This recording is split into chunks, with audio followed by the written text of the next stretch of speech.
Dear friends, I love you guys, but sometimes you say things that make me pretty uncomfortable, and I think now would be a good time for me to point them out.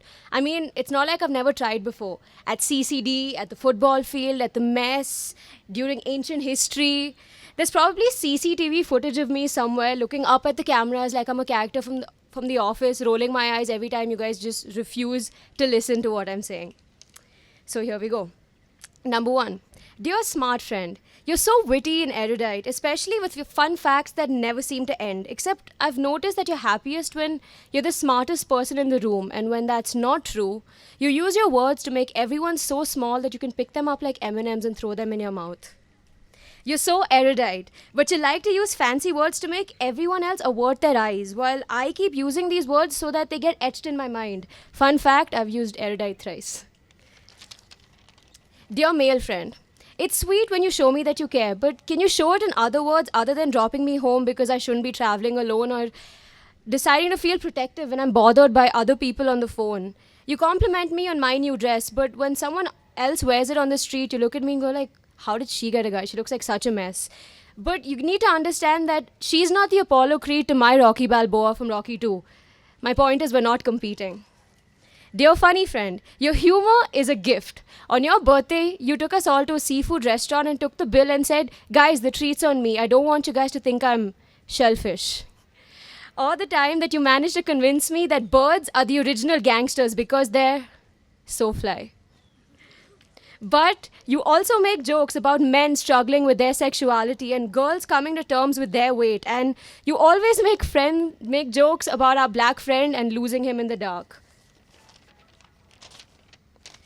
But you know what? This kind of humor is inbuilt, so I know that you're not really the one to blame, but sometimes you feel like a Cards Against Humanity game that isn't fun at all. Dear homophobic friend, why do you keep staring at our gay friends like they're trying to rob you? You're awesome, but no one really wants to date the guy who's so insecure in his own masculinity that you won't admit that, let's say, Brad Pitt is hot.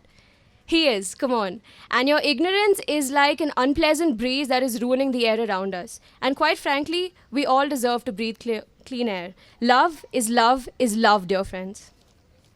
Dear conservative college professor, first, you're not really my friend because I can't possibly be friends with someone who yelled at me saying, how can you, being a girl, drink with boys? But if I'm ranting here, then you're definitely on my list, buddy. Number 1.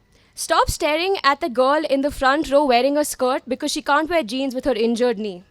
Don't stare at me and my legs when I wear shorts or look awkward when my bra strap shows. Like, what's that even about? What, do you think Victoria's Secret's gonna come out? There's professionalism, and then there's you. Dear female friend, we have the best relationship. I mean, who else is gonna say, cash me outside, how about that? At the end of every fight, or sing High School Musical songs with me in the middle of the night. So why can't we be this great with all the other women in our lives? Because think about it, Hotline Bling is kind of a great song. I wouldn't mind running out of pages in my passport. So let's realize that we're all in this together. Sorry, I had to, but you guys know what I mean. And finally, if I'm being realistic here, dear me.